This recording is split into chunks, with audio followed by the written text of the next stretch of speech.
Good morning. Welcome everyone to this webinar on the upcoming American Anthropological Association vote to boycott Israeli academic institutions. I am Jessica Winegar. I teach anthropology at Northwestern University. I'll be moderating this webinar. We have three faculty who will be giving presentations and answering questions about the upcoming AAA vote to boycott. We have Lisa Rofel from the University of California at Santa Cruz, Ilana Feldman from George Washington University, and Nadia El-Haj from Barnard and Columbia University. Professor Haj is also the co-director of the Center for Palestinian Studies at Columbia University. So first we will have presentations by each of our scholars on the panel. The first presentation by Ilana Feldman will be why a boycott of Israeli institutions, discussing the reasons behind the boycott. The second speaker, Lisa Rofel, will be speaking about what a boycott does and what it doesn't do. And the third speaker, Nadia El-Haj, will be discussing anthropological and archaeological issues related to the boycott in particular, as well as academic freedom issues. We will leave ample time for questions during this broadcast. As a reminder, this is a live broadcast, and an annotated recording of the broadcast with links to any reference documents will be available in the next day or so on the Anthro Boycott YouTube page. During this broadcast, you can submit your questions by tweeting at @anthroboycott or by emailing anthroboycott@gmail.com. You can also submit a question via message at our Facebook page. So we'll do our best to respond to as many questions as possible after the presentations within our time constraints. I'd like to remind everyone of our different social media sites at anthroboycott.wordpress.com, our Facebook page, Anthropologists for Justice in Palestine, and our Twitter account at AnthroBoycott. As a beginning reminder, the vote at the American Anthropological Association on the proposal to boycott Israeli academic institutions opens on April 15th. So we are about 6 weeks ahead of that vote, and that is why we decided to have this informational webinar. So our first speaker is Ilana Feldman from George Washington University, and she will be discussing the question, why a boycott of Israeli institutions? Professor Feldman. Thank you very much, Jessica, and thanks to all of you for tuning into this. This resolution comes before us after a long period of discussion and deliberation within the association, and after the publication of the report of the AAA Task Force on Israel and Palestine, which documents the tremendous violations of Palestinian rights by Israel, and which unanimously recommends that we take substantive action in support of Palestinian rights. The overwhelming support for the boycott resolution at the AAA meetings in November was a product of this process. It was a terrific night for anthropology, and I'm confident that as we go into this ratifying vote, the full membership of the association will support the boycott call. Now, the boycott resolution responds to a call by 170 Palestinian civil society organizations, and from the full swath of Palestinian universities, professors, and students that asks us to participate in an international boycott campaign in solidarity with the Palestinian struggle for freedom. So a AAA boycott is first and foremost an action in solidarity with Palestinian society broadly and with our colleagues in Palestinian universities specifically. The boycott campaign within the AAA developed as part of this wider BDS movement in recognition of two related things. First, Israeli violation of Palestinian rights. Israel's oppressive policies toward Palestinians under occupation, discrimination against Palestinian citizens of the country, and denial of the rights of Palestinians displaced in 1948 and 1967 not only continue, but have become more extreme in recent years. As an occupying power, Israel has responsibility to protect the lives and rights of Palestinians under occupation. Instead, it has pursued a vigorous policy of settlement building in Palestinian territory, expanded significantly after the 1993 signing of the Oslo Accords that many hoped would lead to the establishment of a Palestinian state in the West Bank and Gaza. It has progressively limited Palestinian movement and denied Palestinians access to each other. In Gaza, it has imposed a blockade that is designed to keep the population suspended on the edge of a humanitarian crisis. And in summer 2014, it launched its third assault on Gaza in 7 years, killing over 2,000 people, largely civilians. Israel's academic institutions are directly and materially involved in the occupation. Virtually all Israeli institutions are involved in defense-related research with the Ministry of Defense. Ben Gurion University, Hebrew University, Tel Aviv University, and Haifa University all made explicit statements of support for the summer 2014 assault on Gaza, including providing financial benefits to soldiers. Universities have been part of the colonization of Palestinian territory. Part of Hebrew University's campus is built on confiscated Palestinian land. Ariel University, the most recently accredited Israeli university, is located in a West Bank settlement. And Israeli universities also discriminate against Palestinians with Israeli citizenship. Some 20% of Israeli citizens are Palestinian, yet they make up only a tiny percentage of university faculty. These scholars face barriers to promotion, especially if they're known as critics of the government. And Palestinian students in Israeli universities have less access than their Jewish counterparts to scholarship and campus housing. Their freedom of political and cultural expression is regularly curtailed. And Israeli Jewish faculty members openly critical of state policies are also marginalized and threatened.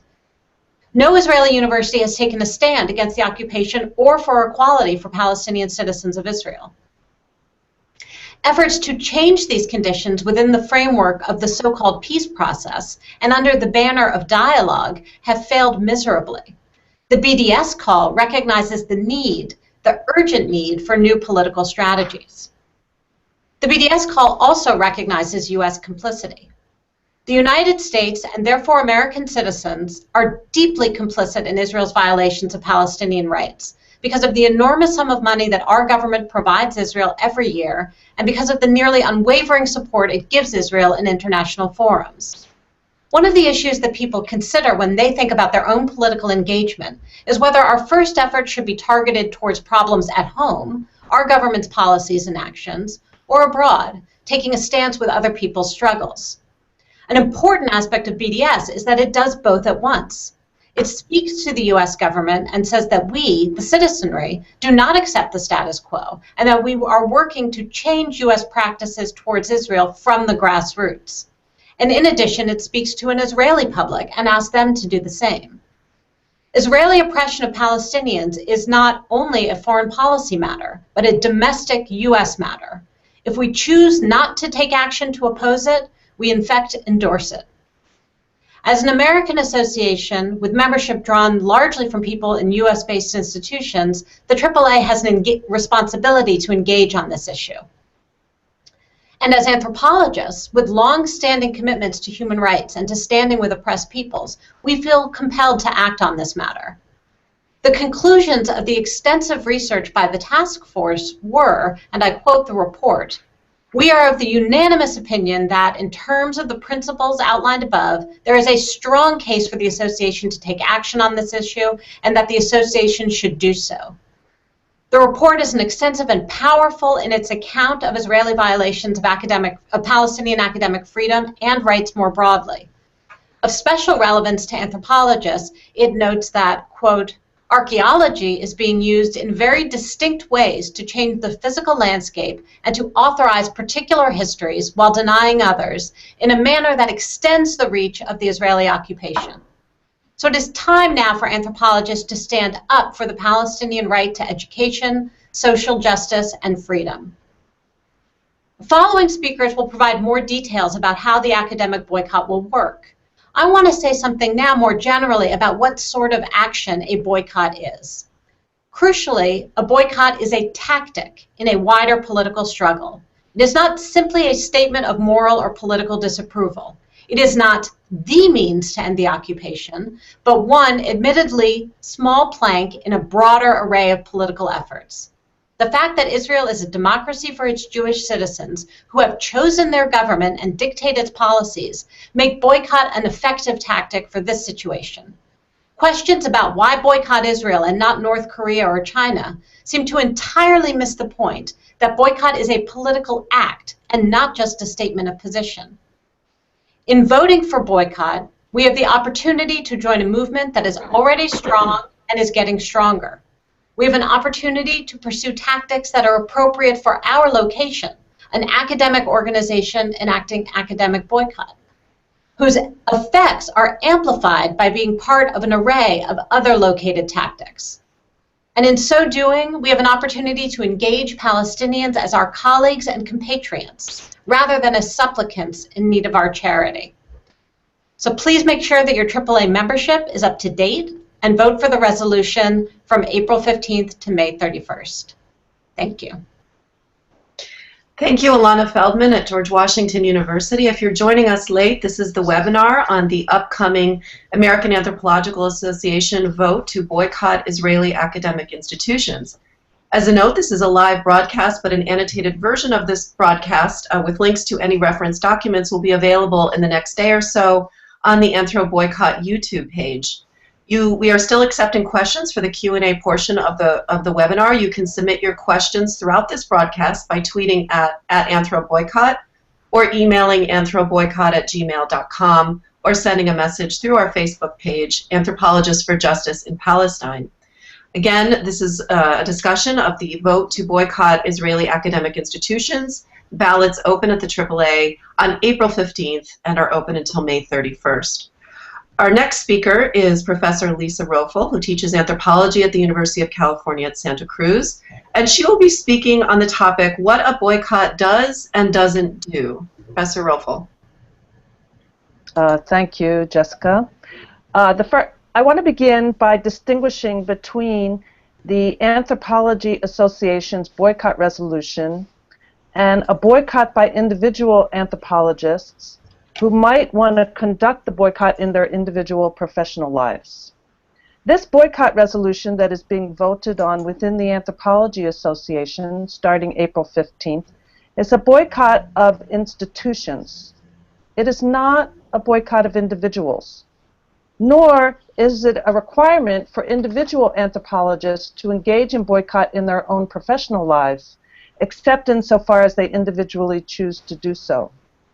The Anthropology Association boycott resolution means that the Anthropology Association will not develop collaborative relationships with Israeli academic institutions. It means that those Israeli academic institutions would not be able to engage in certain activities as institutions in relation to the Anthropology Association. Those activities would include being listed in the Anthro Guide, advertising in the Anthropology Association venues, or participating in the Anthropology Association's Departmental Services Program, the Career Center, or the Graduate School Fair. In addition, the boycott would preclude granting permission to copy and reprint articles from the Anthropology Association publications to journals and publications based at Israeli institutions. The boycott may also preclude selling AnthroSource access to Israeli institutions. However, individual anthropology members from Israel will still have access to AnthroSource through their personal membership. I'd like to stress that the boycott is not a boycott of individuals. This boycott will not prevent Israeli scholars from coming to the Anthropology Association meetings, from publishing in U.S.-based journals, from coming to lecture or study in U.S. universities, so long as they do so not as official representatives of their institutions.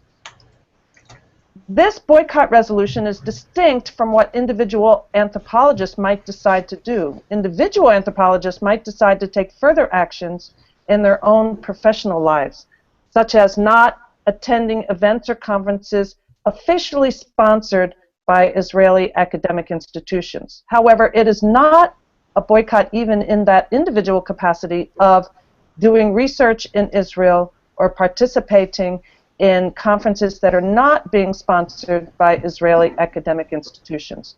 But I want to stress again what I just said about the choices individual anthropologists might make is not part of this Anthropology Association resolution that is being voted on starting April 15th by the Anthropology Association membership.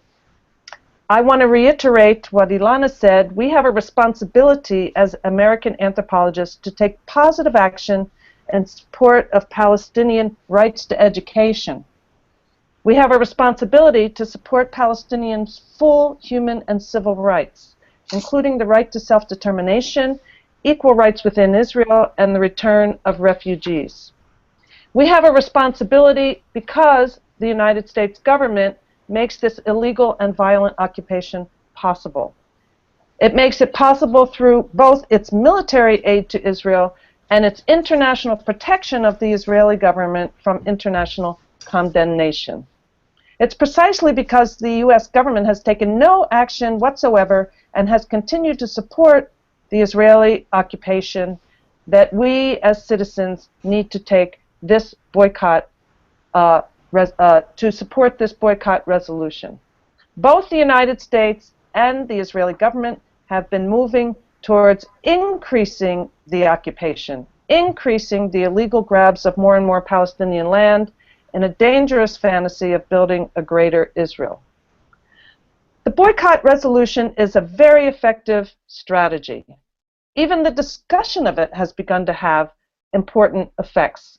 For the first time in its history, the Israeli Anthropology Association issued a mild statement condemning the occupation. They refused, however, to honor this call for a nonviolent approach to recognizing Palestinians' full human and civil rights and ending, therefore, the occupation and the right of return of refugees. But the Israeli Anthropology Association has been compelled to respond precisely because discussion of boycott in fact creates the conditions for true dialogue. It's an incredibly effective strategy for, in fact, forcing the Israeli government to enter into dialogue and negotiations to end the occupation. Other Israelis also support the Palestinian call for boycott, and here I quote, "We wish to express our strong support of anthropologists everywhere who are taking part in the campaign, standing up to Israel's policies of settler colonialism, apartheid, and belligerent military occupation, and holding it accountable for its crimes," end quote. That's a quotation from Israeli anthropologists. The anthropology boycott resolution is effective because it is a non-violent means to get the Israeli government to reverse its present course of action. The Israeli government's response to the discussion of boycott, in fact, has been quite visible.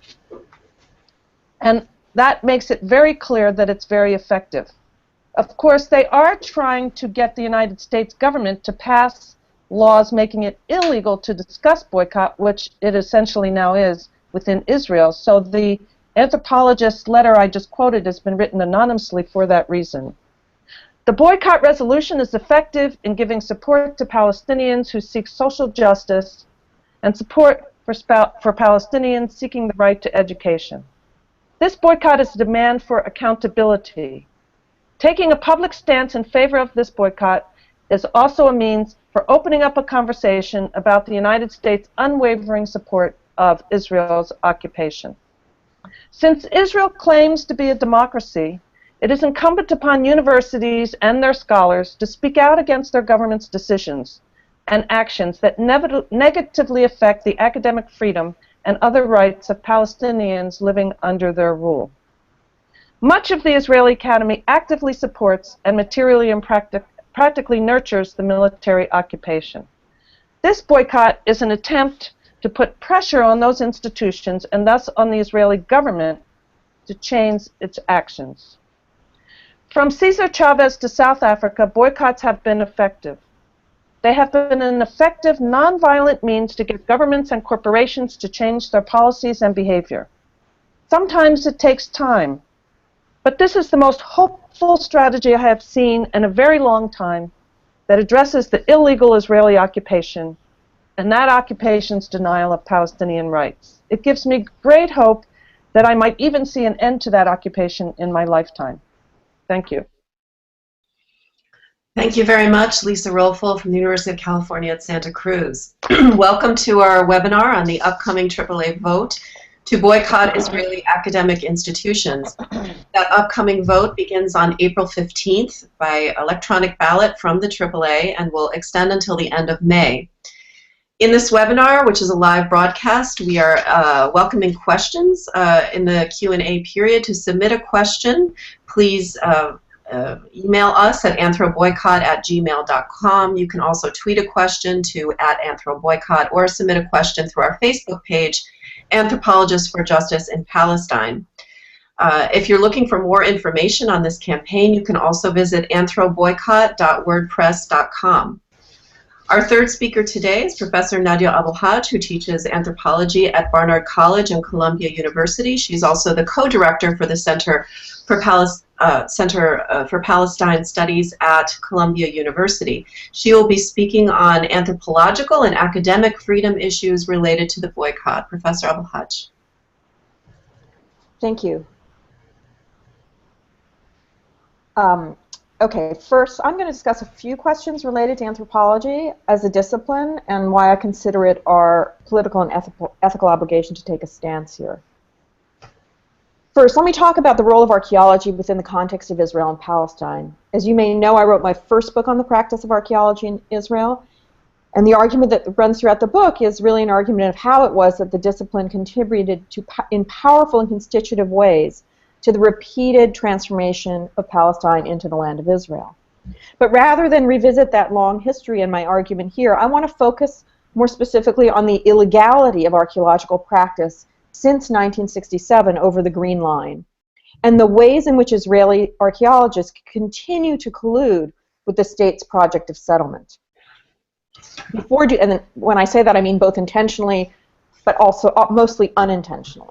It's important to note before I begin that in Israel, archaeology is not a subfield of anthropology. Rather, it's its own discipline that is related far more closely to biblical studies and then to a lesser extent to classical studies and prehistory. Nevertheless, archaeologists around the world need to think about taking a stand vis-a-vis its role in the Israeli archaeologists' role in the ongoing expansion of Jewish settlement at the expense of Palestinian lands and homes. So archaeological excavations are illegal in occupied territories under two international statutes, the Fourth Geneva Convention and the 1954 Hague Convention. Excavations in occupied lands are considered theft of cultural property, and yet Israeli archaeologists, as well as their foreign colleagues, have carried out massive excavations since the 1967 war, in Gaza before the Israeli withdrawal, in East Jerusalem up until today, and throughout the West Bank. In order to get permission to excavate in the West Bank and Gaza following the 1967 war, archaeologists needed to go to the staff officer for archaeology in Judea and Samaria being the biblical terms for the West Bank. So I'm talking about the West Bank, but there was also a staff officer for Gaza, of the civil administration, that is, of the IDF. The civil administration was an arm of the Israel Defense Forces. And yet archaeologists, both from Israeli universities and from universities elsewhere, primarily in the US and Europe, applied for such permits and effectively carried out excavations under the authority of an occupying army. For excavations in East Jerusalem, permits were and are given by the Israel Antiquities Authority, even though East Jerusalem is an occupied territory under international law and not part of the Israeli state. So why might that matter? Besides the basic question of illegality, there are clear ethical and moral imperatives to avoid such excavations. Many have been used as a pretext for or resulted in land expropriation. They have been carried out on sites that became settlements, giving settlers both land once the land was confiscated, but also the ideological justification they needed for their commitment that this is ancient Jewish land to which they are merely returning as opposed to colonizing. To take one key and ongoing example in East Jerusalem today, the excavations at the site of the ancient city of David have been carried out in the Palestinian village of Silwan, which is part of East Jerusalem, under the authority of El-Haj, which is a settler organization committed to returning Jews to live on the site. And it is the Institute of Archaeology at Hebrew University that has carried out the excavations. as if they bear no responsibility for the political consequences of their work. As American anthropologists, that is, as members of a discipline that includes the subfield of archaeology, then, it's imperative for the AAA to take a stand. Again, yes, these are not anthropological archaeologists on the whole. Nevertheless, they partake in the same conferences and are members of many of the same organizations as are anthropological archaeologists. And data from Israeli sites is used by archaeologists worldwide. It is very important that we signal that this kind of research, which is sponsored by Israeli academic institutions, cannot go on as usual. It is not just unethical, it is illegal. Archaeology aside, however, there are also broader reasons to take a stand. The AAA represents our discipline in and to the world. And as someone who worked on the American Studies Association boycott put it recently, starting with our own academic institutions or associations is a way of starting at home. Those associations represent us. It is through them that we can speak and have a voice as a discipline. What we are asking of the AAA is to be clear that as an association that represents the profession of American anthropology, it does not think it is okay to continue or to develop relationships with Israeli academic institutions in a situation of crisis. So why then is this a situation of crisis to which academics, not just anthropologists, but all academics need to respond? I could revisit the entire question of the political crisis, but insofar as we speak through our professional organizations as academics, I want to focus on the crisis of Palestinian higher ed.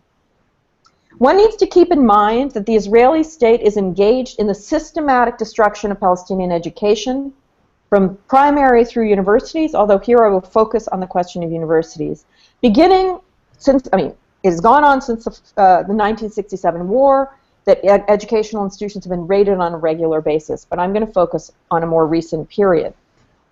During the first Intifada, which began in 1987, the Israel Defense Forces closed schools and universities for long periods of time. Birzeit, one of the major Palestinian universities on the West Bank, for example, was closed for 3 years. This wasn't a security decision. It was a decision to deprive Palestinians of one of the basic building blocks of any society, that is, an educated citizenry. The ability for students and professors to continue their education, work, and research is unimpeded is virtually impossible today.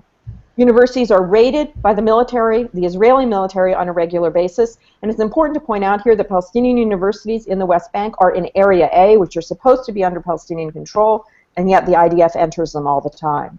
Closures and checkpoints across the West Bank make it impossible for people to make it to school and work. The Islamic University in Gaza was targeted during the most recent invasion, destroying much of its infrastructure. For that matter, Gaza students cannot attend universities in the West Bank. They can't get permits from the Israeli authorities to do so. Palestinian students and professors who get fellowships or other kinds of invitations to speak or study abroad are often denied exit permits, and there are severe restrictions on foreign professors who want to teach at Palestinian universities. Permits are not given by the Israeli government, and many people who try to go in are turned around at the airport at the moment of entry. One more point worth mentioning. Israel controls the shipment of all books into the West Bank and clearly into Gaza insofar as they control all border points unless it comes through Egypt, and they don't permit many of them through, especially books from major Arabic publishing houses in Lebanon and in Egypt, for example.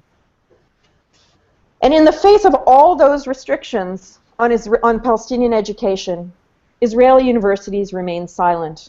Or more accurately, they have remained silent at best. At worst, and very commonly, they have come out in explicit support of Israeli state policies, such as in support of the war on Gaza in 2014, which Ilana mentioned. Yes, not all professors at Israeli universities remain silent, although it's worth mentioning that most do, but their institutions have remained silent and have been at best and have been explicitly supportive at worst. And it is their institutions, not them as individual scholars, that we are calling upon the AAA to boycott. So can the AAA take such a stand? Are we asking the association to enter into the realm of politics, which is not its role, which is one of the questions or pushbacks we have gotten? Given the history of the AAA, that seems an untrue claim prima facie. The AAA has taken political stances in the past, and more specifically, it has called for boycotts in particular situations. I will give a few examples. The AAA has issued statements and letters in support of the rights of indigenous peoples in Guatemala and Brazil. It has expressed concern about the deaths of Mexican students, and it has issued statements calling for archaeological and cultural heritage preservation in Egypt, Iraq, Belize, and Mali, and most recently, it has made such statements vis-a-vis ISIS's destruction of archaeological sites in Syria. The AAA has expressed its opposition to the human terrain system that recruited anthropologists as part of the counterinsurgency strategy of the U.S. military in Iraq and Afghanistan. And it has, in the past, although rarely, condemned Israeli actions. There was a 1982 statement on Lebanon, in other words, a statement that criticized the Israeli invasion of Lebanon, and a statement also in 1982 on academic freedom in the Israeli-occupied West Bank, clearly the lack of it. More specific to the call that we're making here, the AAA has endorsed boycotts. It endorsed a boycott of the Hilton and Hyatt hotels for their labor practices. It has endorsed a boycott of the states of Arizona and Illinois, and any state or municipality whose laws discriminate against LGBTQ people. In other words, to argue that the AAA cannot take a stance because it cannot take a political position, because to do so would violate its basic principles and implode or delegitimize the organization, is to ignore its own history. It has taken political positions in the past. The AAA has supported boycotts. The question then here is not a procedural one. It is a substantive one. Should the AAA take a stand on this particular political question? Clearly, I think that we should. Voting to boycott Israeli academic institutions, as Ilana, I think, has laid out very eloquently, is simultaneously a critique of the Israeli state and a critique of our own. It is an acknowledgement simultaneously of the responsibility of the Israeli public for the Israeli state's violence and forms of discrimination, and it is a call to responsibility or recognition of the responsibility of an American public for our own state, which enables Israel to act as it does. Thank you. Thank you, Professor Nadia El-Haj. I am Jessica Winegar from Northwestern University, and I'll be running moderating the Q&A section of this webinar on the American Anthropological Association's vote to boycott Israeli academic institutions. The vote begins on April 15th by electronic ballot and will be open till the end of May. For more resources on this vote, you can visit our website at anthroboycott.wordpress.com. And if you'd like to submit a question for the group right now, please do so by tweeting at anthroboycott. You could also email the question to anthroboycott@gmail.com. So we've gotten a range of really interesting and productive questions for our panel today. I'll start with the first one, and I'll direct it to Ilana Feldman. One of the people watching the webinar is asking us, will a boycott violate our commitment to academic freedom? Okay, thank you. The question of academic freedom is obviously directly relevant to us as an academic institution. But in thinking about the consequences of a boycott for academic freedom, what I want to start with is it's the recognition that the boycott is first and foremost a positive action in defense of Palestinian academic freedom. As Nadia just detailed, Palestinian academic freedom is not only violated and curtailed by Israel, but at times nearly utterly disrupted by Israel. So we're starting with a situation in which Palestinians do not have academic freedom. They do not have unfettered access to educational institutions. They do not have free access to educational and research materials. They do not have free and unfettered access to an international network of scholars and teachers, and they do not have free and unfettered access to each other as a network of scholars and teachers. So the most important thing for us to do in response to a situation where academic freedom is utterly violated is to try to impact that, to try to support Palestinian academic freedom. So the boycott, first and foremost, does that. it stands for Palestinian academic freedom. Now, in terms of the question of the impact of a boycott such as this on Israeli academic freedom, it does not violate Israeli academic freedom. The boycott is as has been noted multiple times, it is a boycott of institutions and not individuals. No individual Israeli scholar, whether Jewish, Christian, or Muslim, will be barred from pursuing their research, from engaging in international collaboration, from learning and teaching to the best of their ability. What will change is the conditions in which that happens. And the boycott is meant to change the conditions in which people pursue their learning and research, because it is meant to speak to Israelis and to point out to them that there are consequences to the actions of their state, which is actions that they have supported. And so the boycott changes the circumstances of academic life for Israelis, but it does not violate Israeli academic freedom. And as I started by saying, the most significant thing is that it supports Palestinian academic freedom. Thank you. The next question for Lisa Rofel that's coming to us is, didn't we already approve the boycott resolution? Why do we need this vote?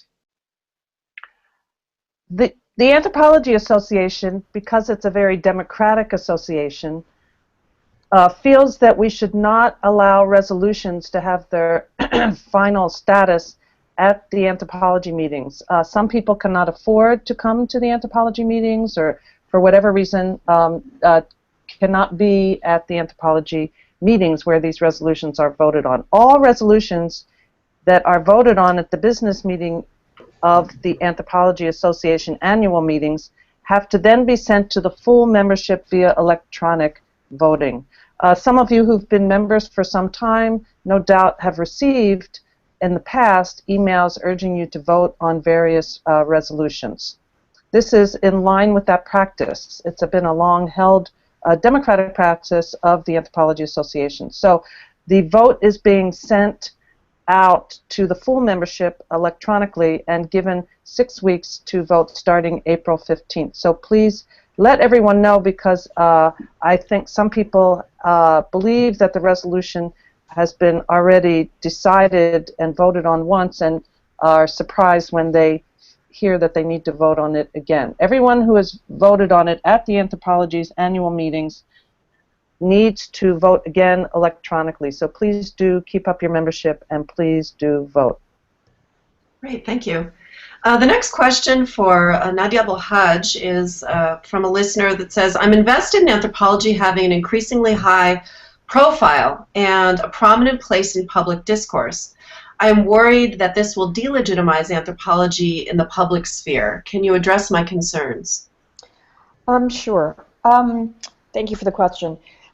I want to point out that that has been a worry amongst other members of other academic associations that debated the boycott. And I want to take first just by answering in terms of the association, then answer it more broadly.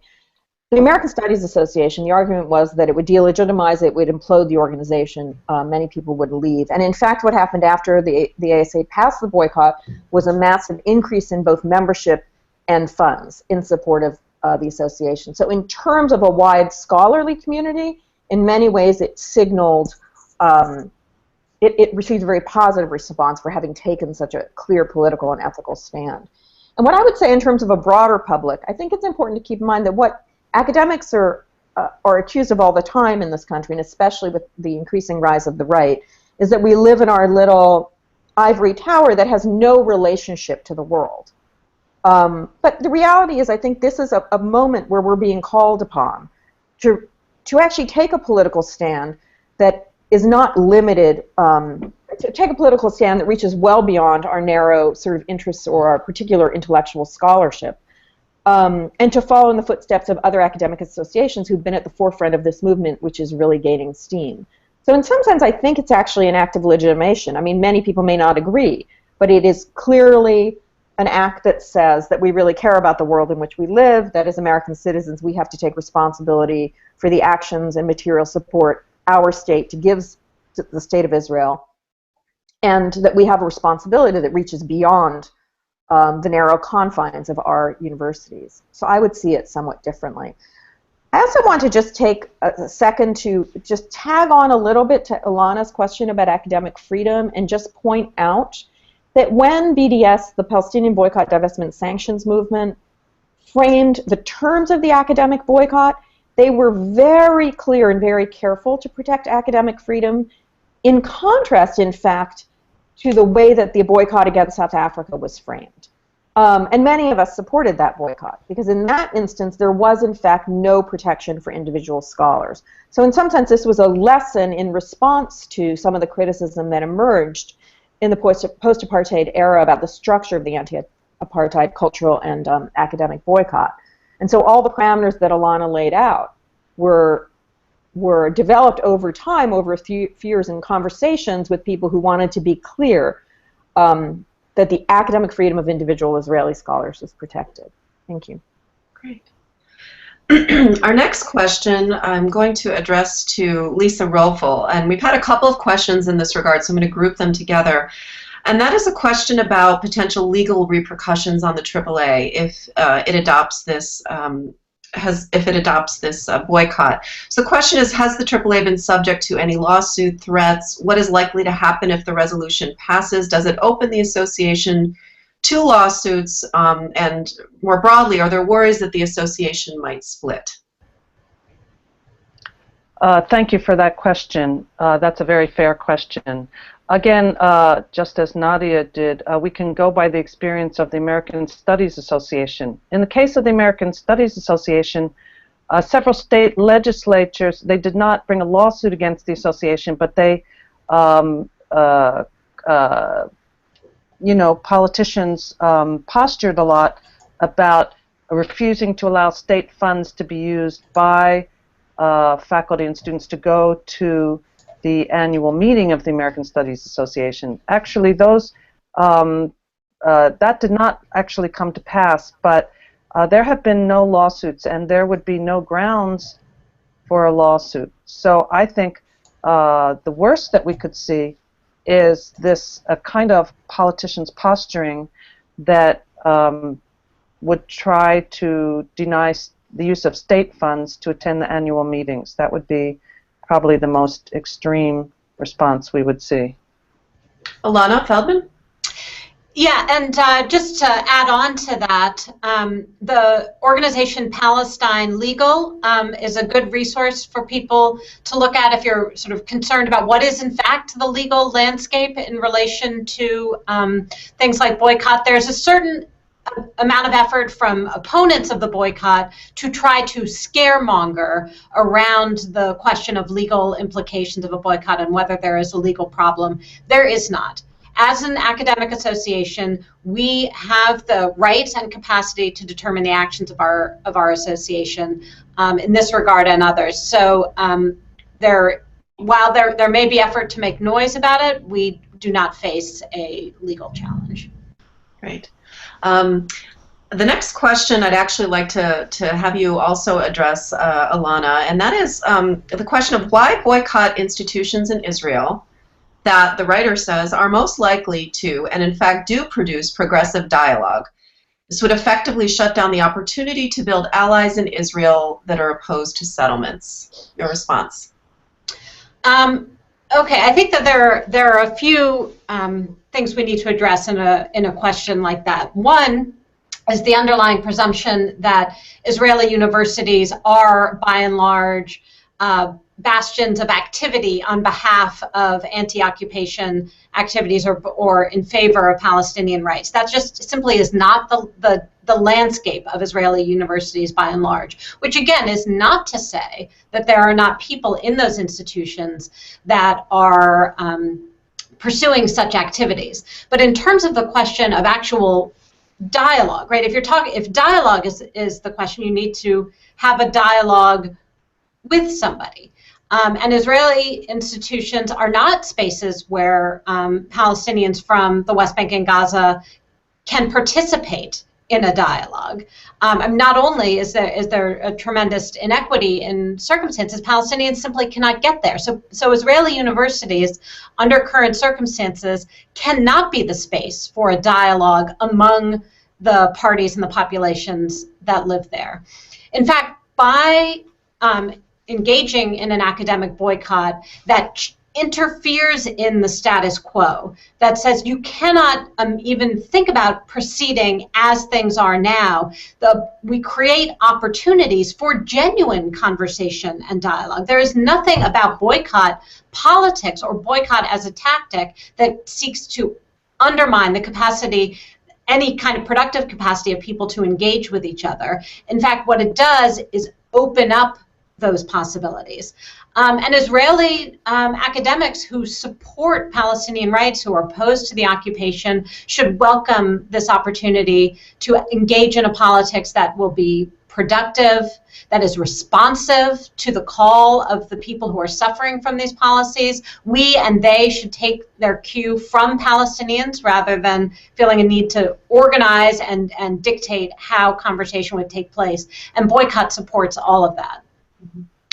Nadia El-Haj, I have a two-pronged question for you, coming from two different people, but I think that they're linked. One is, they would like you to give an example of the kinds of collaborations between the AAA and the Israeli universities that the boycott would disallow.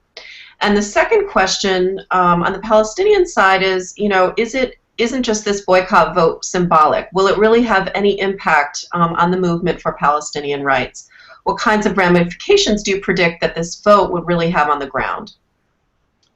Okay, thank you. So the reality is that the American Anthropological Association does not have a lot of institutional ties to Israeli universities. So in part, the boycott is a call to not develop them. But there are some specific ramifications, which are limited. So let me start with saying what they're not. It does not mean that Israeli professors and students cannot attend AAA conferences, cannot be a member of the AAA, et cetera, et cetera. It does mean that Israeli anthropology departments cannot be listed in the AAA guide. They cannot use the services for search for faculty searches that the AAA provides. It does mean that articles who the AAA owns the copyright for the journals such as American Ethnologists or American Anthropological Association cannot be reproduced with permission in Israeli journals. And it might mean, as I think Lisa mentioned before, that Israeli academic institutions cannot subscribe to AnthroSource, although individual academics can. Having said that, the boycott vote is the first step, and then the AAA would have to make a decision about what they would want to implement. Because one thing that the BDS is very clear about is that the boycott should be implemented in terms that make sense to the institution implementing them. In other words, there is some leeway in terms of interpreting what exactly cutting institutional ties means. But those are some of the broad parameters. If the AAA had money invested, it would have to, one of the things would be divesting it from Israeli academic institutions, but it doesn't have any money. Is the boycott merely symbolic? The boycott, I think the academic and cultural boycotts, and this was true in South Africa too, particularly the sports boycott, in many ways it is a symbolic boycott. However, and I think this is really important, we're anthropologists. I think we have to think seriously about the symbolic not being tethered to the word merely.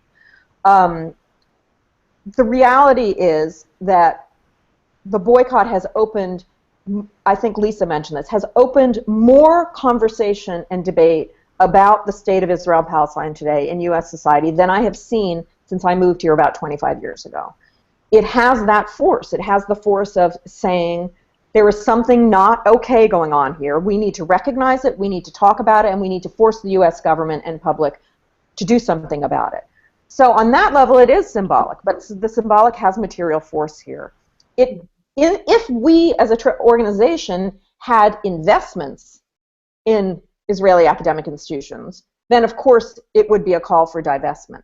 But much of the material effect is quite limited, whereas the symbolic effect is being part of a growing movement saying, we need to recognize that things in Israel cannot go on as if they're normal. And the other thing that I would say is, besides opening up a general conversation about Israel and Palestine in the public domain, I see sort of a call for boycott as the beginning of a wedge into the broader BDS movement, which is a call for divestment, which has, economic divestment has gotten a lot more, it certainly has begun to grow in the U.S. The U.S. Presbyterian Church, for example, has divested from at least companies that support the occupation or profit from the occupation, but it has not gotten as much traction here as in Europe. And the academic boycott seems to me a key way to begin to wedge open that possibility in the U.S. public domain. Excellent. We have about 7 minutes left, and I'd like to address two questions, or one question, and then end on sort of what sympathetic listeners could do to help the boycott. And so this final question is one that keeps coming up frequently in conversations, and so I'd like Lisa Rofel to address it. And this is a question about why take a stand on this issue and not on myriad other issues. And what frequently gets mentioned in such questions are things such as honor killings, female genital cutting, what's going on in Syria, Russia, etc., or the Republican Party and its bigotry. So the question of why this issue in particular and not other issues. Lisa. Thank you for that question. That's a very important question. First, I want to emphasize that talking about and acting on trying to end the illegal Israeli occupation does not preclude acting on all these other issues that were mentioned. I was very active in all the feminist debates about genital, some people called it genital mutilation, others called it clitoridectomy. We had lots of feminist debates about that, and what was very productive about those debates in the past is what stance feminists in the United States should take that would not reproduce kind of colonial condescension and a sense that we should dominate how that issue should be addressed. That leads me into the second point, which is this is a response to a call from over 170 Palestinian civil society groups. We are responding to a call from Palestinians to act in support of their search for social justice and their rights. And when we get calls from other places, we do respond. I was also active in the past on the responses from Central America when the United States was supporting military dictatorships there. We responded to the call from civil society groups in Central America to oppose our government's support of these military dictatorships. Lots of people are working on the Syrian refugee problem. Working on one issue does not preclude working on the other. Also, I should emphasize finally that boycott is a tactic. It is extremely effective in some situations and would not make sense in other situations. As a tactic, Israel, especially from the United States, I think it's particularly effective in relation to the Israeli occupation because the United States government gives so much military aid to Israel, more than to any other country, so much military aid that it enables the occupation. Without that military aid, the occupation would not be able to continue. So we have a responsibility as citizens or as living in the United States to respond to this call for boycott. This is an internal call to the Israeli occupation. If other people want to point out if there are internal calls in other places in the world for boycott in particular, then we would be having a discussion about those calls. Other places in the world do not call for boycott. They call for other strategies because they believe that boycott might not be the most effective tactic in response to the situation they're facing, but they do call for other kinds of responses. Thank you. So to conclude this webinar, we would like to give our listeners and viewers some ideas for how to further support the boycott vote. So Ilana Feldman, could you speak to some of the ways in which our supporters might help these efforts to get out the vote that opens on April 15th? I would say first thing, talk to your friends and colleagues. Make sure that the people in your world, one, know that the vote is happening, are aware that we have not already concluded this vote. Make sure that their memberships are up to date, and make sure they voted. Share the materials from the Anthro Boycott website. There's lots of materials available. If people that you know have questions about aspects of the boycott, this webinar will be available, but there are lots of written materials that you can share with people. But I think the most important thing is to engage in continuous conversation to make sure that people are voting. Nadia, do you have anything to add? I think Ilana sort of summed it up.